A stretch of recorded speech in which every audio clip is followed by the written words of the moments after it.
Գիտեմ, բառեր չկա ասելու այս երեկվա այդ կատարվածից հետո ոնց որ ավելի եմ թուլացել, մինչև այդ ոնց որ ինչ որ մի բան, սենց ոնց որ ինչ որ մի բան ինձ ոգևորում էր, ոնց որ ինչ որ մի հատ սենց նպատակի ուզում էի հասնել, էլի, սենց իմ տղուս վրեժը լուծելու համար, բայց էս էլ կոտրվեց լրիվ։ Մի խոսքով Հովսեփս, քո այդ կապված սաղ նպատակները չի ստացվում։ Կռիվը որ սկսվեց, հենց առաջի օրը ինքը առավոտ շուտ ոտեր հել է, որ գնար։ Երկրապահի հետ իրան գնացին։ Գնացել էին հասել մինչև Հադրութ։ Մի օր եղել էին Մարտունիում, հետո տեղափոխվել էին Հադրութ։ Հադրութ Ֆիզուլի արանքում ա եղել իրանց դիրքը, 103 դիրքում ա եղել։ Ամսի 21-ին գնացել ա տղես, 26-ին զոհվել ա, զոհվելու օրն էլ ինքը խրամատում չի եղել, ասում ա բարձունքի վրա էր կանգնած, բլուրի վրա, եթե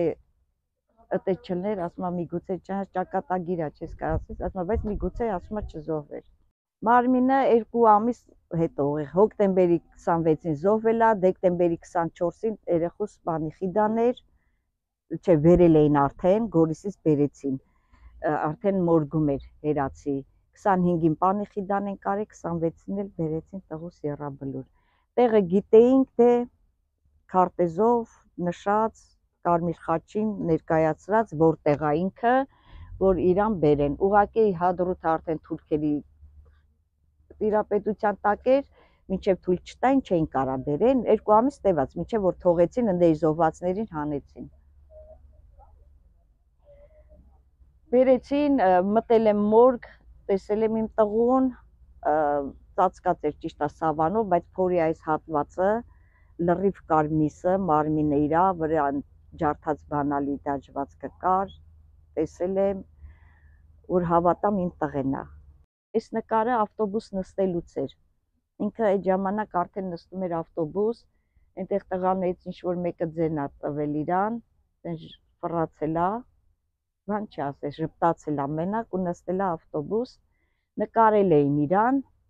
հետո գցել էին Facebook իրա զոհվելուց հետո, սաղ Facebook-ը նկարը կար, բայց չէինք իմացել, որ զոհված ա, ուղղակի գիտենք ընկերները գցել են Facebook նկարը, հետո տենց իմացանք։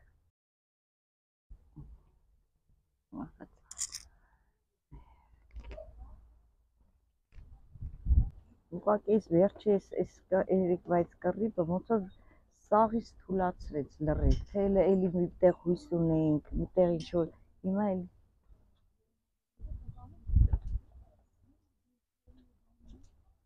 էլ ընդհանրապես արդեն հույսներս կտրեցինք ամեն ինչից։